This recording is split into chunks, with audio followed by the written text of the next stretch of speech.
하나님께서 사람에게 입술을 만들어 주신 것은 그 입술을 통해서 나오는 모든 말을 통해서 그 사람의 인생과 환경과 삶을 지어주기 위한 것이었습니다. 그래서 사람은 자기 입술을 통해서 어떻게 말을 하느냐, 어떤 말을 하느냐에 따라서 자기 인생이 결정이 되는 거예요. 특별히 자녀들은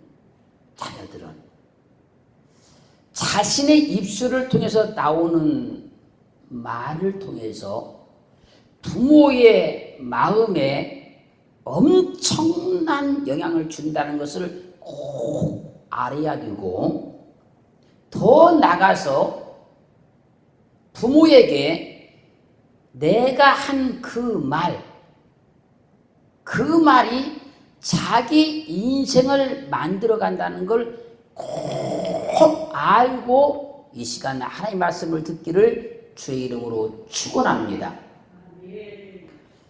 출애굽기 20장 12절 말씀하면 내 부모를 공경하라. 내 부모를 공경하라.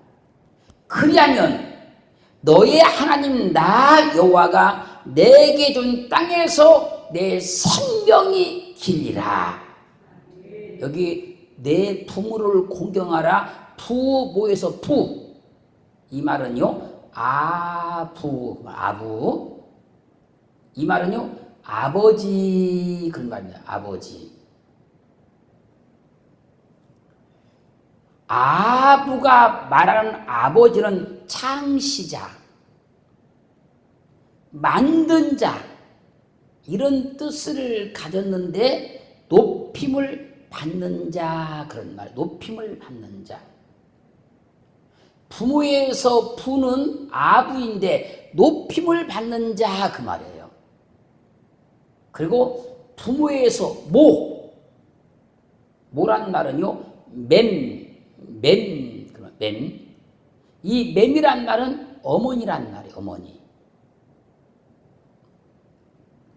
이 맴이 말하는 어머니는 창시자의 근본 그런 말이에요. 그러므로 부모는 보이지 아니하시는 하나님의 모형이고 형상이고 그림자라는 거예요. 하나님은 부모를 통해서 하나님을 자녀가 알게 하는 거예요. 하나님은 부모를 통해서 하나님의 심정을 자녀에게 보여주는 거예요. 주님은 부모를 통해서 자녀들이 예수 그리스도를 알게 하는 거예요. 그래서 그 부모를 공경하라. 여기서 공경이라는 말, 이 말은요, 카바드라는 말인데, 무겁다, 힘겹다, 짐이 되다, 존경하다, 영화롭다, 존귀하다, 그 말입니다. 부모는 자녀를 낳았기 때문에 부모가 아니고, 부모는 자녀를 잉태하고 자녀를 낳으면 부모의 심정이 들어오는 거예요. 그러므로 부모와 자녀는 똑같은 사람이지만 부모와 자녀는 완전히 다른 사람인 거예요. 부모는 나이가 많아서 부모가 아니고 부모의 심정이 들어있기 때문에 부모라 그러는 거예요. 자녀는 나이가 어려서 자녀가 아니고 부모의 심정이 없기 때문에 자녀라 그러는 거예요. 자녀를 잉태하고 출산하는 부모의 심정이 하나님의 심정이요 주님의 심정과 똑같다는 얘기예요. 부모의 심정이 들어오는 그 순간 부모는 자녀를 위해서 자기의 모든 걸 다 버리는 거예요. 주님이 그러셨잖아요. 부모의 심정이 들어오는 그 순간에 부모는 자녀를 위해서 어떤 것도 다 할 수 있는 거예요. 못할 일이 없는 거예요. 그래서 부모는 자신이 못 먹고 못 쓰고 살아도 자녀에게 좋은 것을 먹이려고 애를 쓰고 자녀에게 좋은 걸 사주려고 최선을 다하는 거예요. 그게 부모의 심정이 들어왔다 그러는 거예요. 그래서 부모는 존경을 받으실 분이라는 거예요. 그래서 부모는 존경을 받아야 할 분이기 때문에 자녀는 부모를 가볍게 여기면 안 된다는 거예요. 가볍게. 부모는 영화로움을 받으실 분이기 때문에 자녀는 힘에 겹도록 부모를 존경하라는 거예요. 부모는 세상에서 가장 존귀한 분이기 때문에 자녀는 무거운 짐을 지고라도 부모를 존귀하게 여기라는 거예요.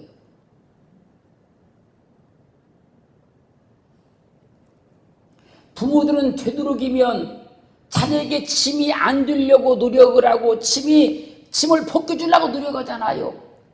부모 입장에서는 그렇다 할지라도 자녀 입장에서는 무거운 짐을 지고라도 부모를 존귀하게 여기라는 거예요.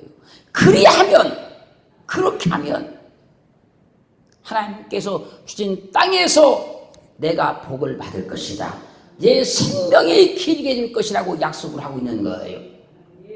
그래서 신명기서 5장 16절 말씀에서 너는 너의 하나님 여호와의 명한 대로 내 부모를 공경하라. 그리하면 너의 하나님 여호와가 내게 준 땅에서 내 생명이 길고 복을 누리리라. 주님을 믿는 자녀들에게는요, 부모를 공경하는 것이 하나님의 명령이라는 겁니다. 하나님의 명령에 따라서 부모를 공경하면 하나님께 준 땅에서 내 생명이 길고 복을 누리게 된다는 거예요. 그러므로 건강하게 오래 살고 이 땅에서 복을 받기를 원하면 부모를 공경하라는 거예요. 육신고 사는 세상에서 복을 받고 싶으면 부모를 공경하라는 거예요. 자녀가 부모를 공경하려면 자녀는 부모에게 먼저 말을 공손하게 해야 돼요. 자녀는 부모에게 효심이 가득한 말을 해야 되는 거예요. 그게 공경하는 거예요. 자녀는 부모에게 자신을 낳아주심에 감사해야 하고 자신을 물신양면으로 양육해 주심에 진정으로 고마운 마음을 가져야 되는 거예요. 비가 오면 비 맞을세라 염려하고 키워주심에 감사해야 되고 눈이 오면 손발 얼을세라 조마조마 키워주심에 감사를 해야 된다는 거예요.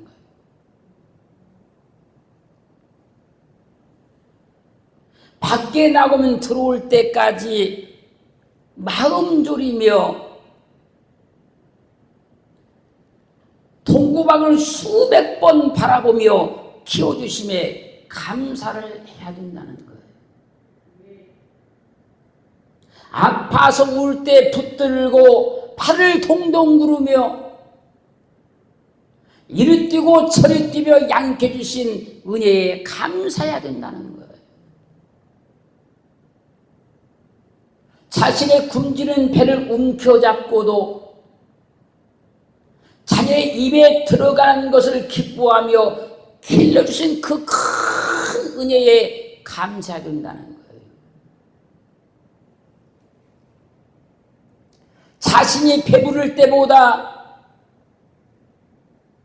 자녀가 배부르다고 할 때 행복해하며 웃던 그 부모님의 은혜에 감사할 줄 알아야 된다는 거예요.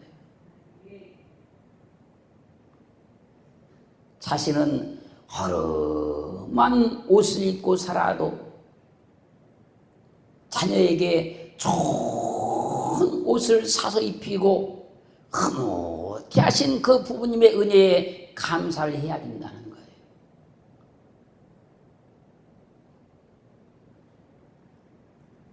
부모님의 은혜를 무엇으로 다 표현할 수 있겠습니까? 그 부모님의 그 큰 사랑을 무엇으로 다 표현할 수 있겠습니까? 부모님의 그 엄청난 희생을 세상에 무엇으로 다 표현하겠습니까? 부모님의 그 엄청난 헌신을 무엇으로 다 말할 수 있겠습니까? 세상에 있는 어떤 좋은 말을 다 통원한다 할지라도 부모님의 사랑과 희생을 표현할 길이 없는 거예요. 부모님의 사랑은 하나님의 사랑의 축소판인 거예요. 부모님의 사랑은 예수 그리스도의 십자가의 희생의 축소판인 거예요. 그러므로 하나님은 부모를 통해서 자녀에게 보이지 아니하시는 하나님을 보여주고 있는 거예요. 누가복음 15장 20절로 24절 말씀을 보면요, 집을 나간 탕자가 아버지께 받은 모든 재산을 다 허비해버리고 돌아올 때 아버지가 저를 천히 보고 동구밖까지 뛰어나가서 그를 맞이합니다. 그를 얼싸 안습니다. 그를 붙들고 입을 맞춥니다. 그저 아들이 아버지여 내가 하늘과 아버지께 죄를 지었사오니 죄를 얻었사오니 지금부터 아버지의 아들이라 일컬음을 감당치 못하겠나이다. 아들의 이 말에 아버지가 종들에게 말하는 거예요. 제일 좋은 옷을 뉘어다가 저 아들에게 입혀라. 손에 가락지를 끼워줘라. 발에 신을 신겨라.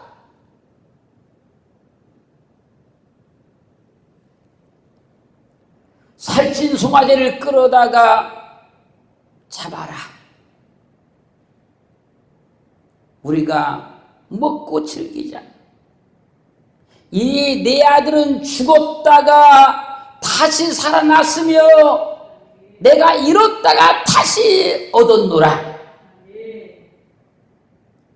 여기서 말하는 아버지는 주님의 모형이고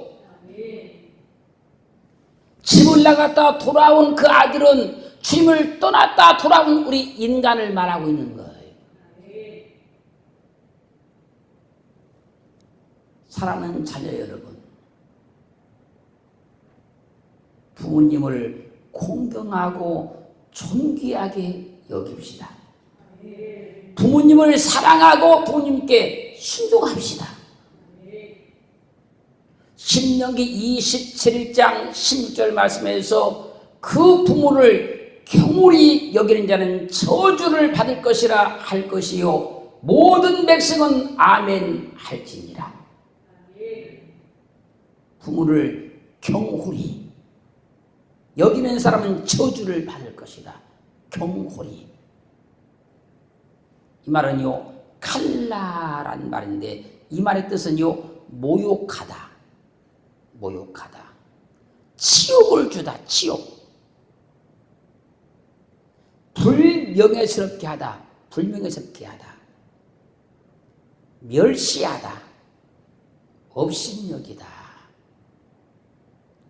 경홀히 여긴다는 말은요, 모욕한다, 치욕을 준다, 불명예스럽게 한다, 멸시한다, 그 다음에 업신여긴다, 그런 말이에요. 부모를 경홀히 여기는 것은 부모님에게 모욕을 주고 치욕을 주고 불명예스럽게 하는 거예요. 부모를 경륜히 여긴다는 말은요, 부모를 멸시하고 업신여기는 걸 말하는 거예요. 즉 말하면 부모를 부모같이 보지 않는 거예요.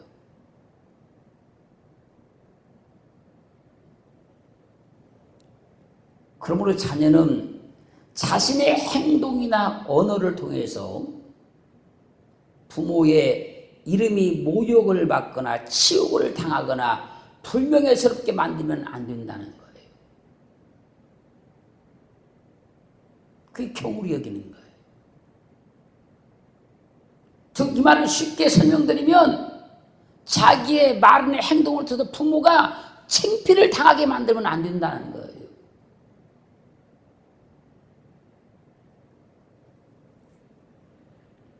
우리 성령의 능력교회 모든 자녀들은 여러분의 말이나 행동을 통해서 부모님이 칭송받기를 축원합니다. 우리 성령의 능력교회 모든 자녀들은 여러분의 말이나 행동을 통해서 부모님이 높임받고 인정받기를 주의 이름으로 축원합니다. 그리스도 예수를 믿는 사람은 믿지 않는 사람과 완전히 달라야 되는 것이며, 그리스도 예수를 믿는 자녀들은 믿지 않는 자녀들과 완전히 달라야 되는 거예요.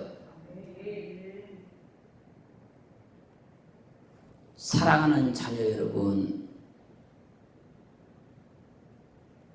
부모를 공경하면 생명을 길게 하고 복을 주신답니다. 부모님을 경홀히 여긴 자는 저주를 받을 것이라고 말씀합니다.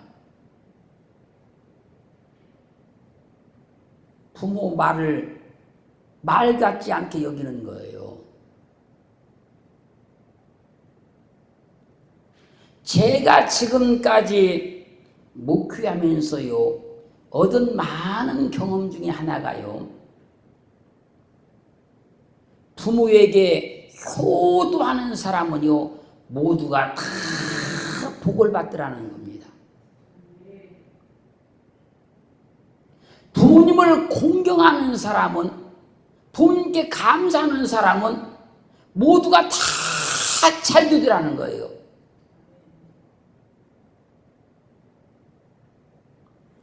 부모님께 효도하는데 복을 받지 못한 사람을 못 봤습니다. 그런데 부모에게 반항하고 부모 말을 부모 말같이 여기지도 않고 풍요하는데 복 받은 사람은 하나도 못 봤습니다.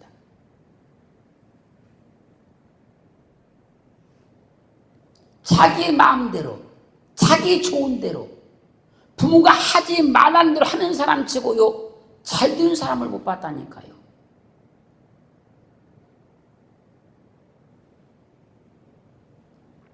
잠언 20장 20절은요, 자기의 아비나 어미를 저주하는 자는 그 등불이 유황 중에 꺼짐을 당하리라. 자기 아버지나 자기 어머니를 저주하는 사람은, 여기서 저주란 말은요, 칼날 그런 말인데, 이 말의 뜻은요, 하찮다, 시시하다, 보잘것없다 그 말이에요.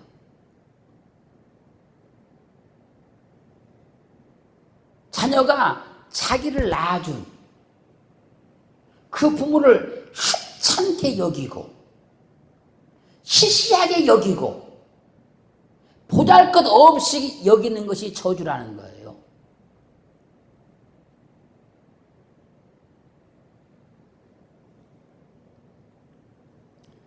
자녀가 부모를 하찮게 여기고 시시하게 여기고 보잘것없이 여기면 등불이 어두운 밤에 꺼져버린 것과 같은 것이다. 어두운 밤에, 칠흑같이 어두운 밤에 등불을 가지고 어디를 가는데 가다가 등불이 탁 꺼져버렸어요.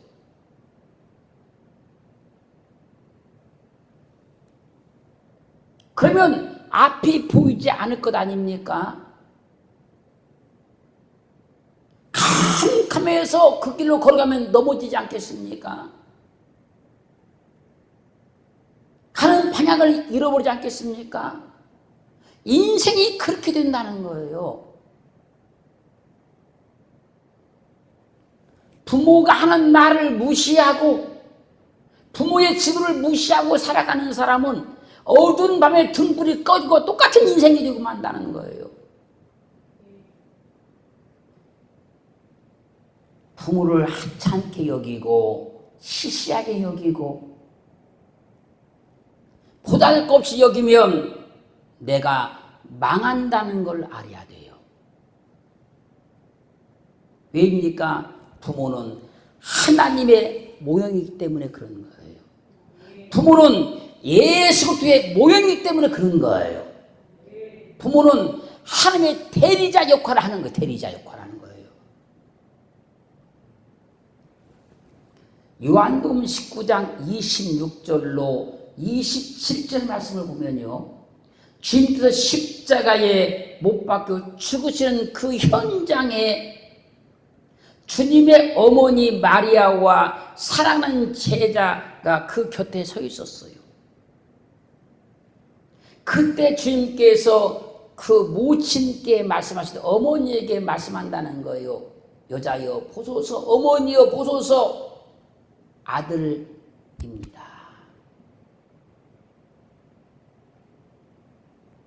그렇게 말씀하시고 제자들에게 보라, 우리 어머니라, 저분이 우리 어머니다.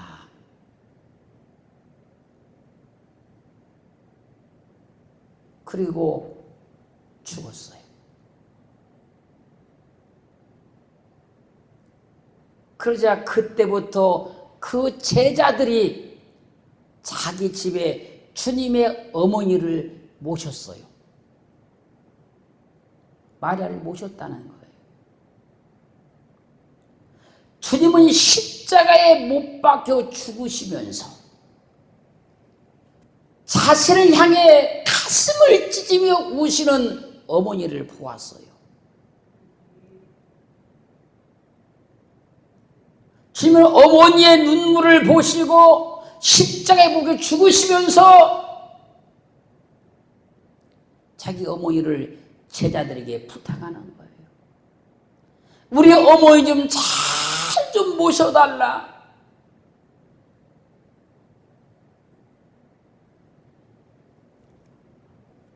그러므로 자녀는요, 나이 드신 부모님을 책임을 져야 하는 거예요. 자녀는 나이 드신 부모님에게 물질의 모든 문제를 책임을 져야 되는 거예요.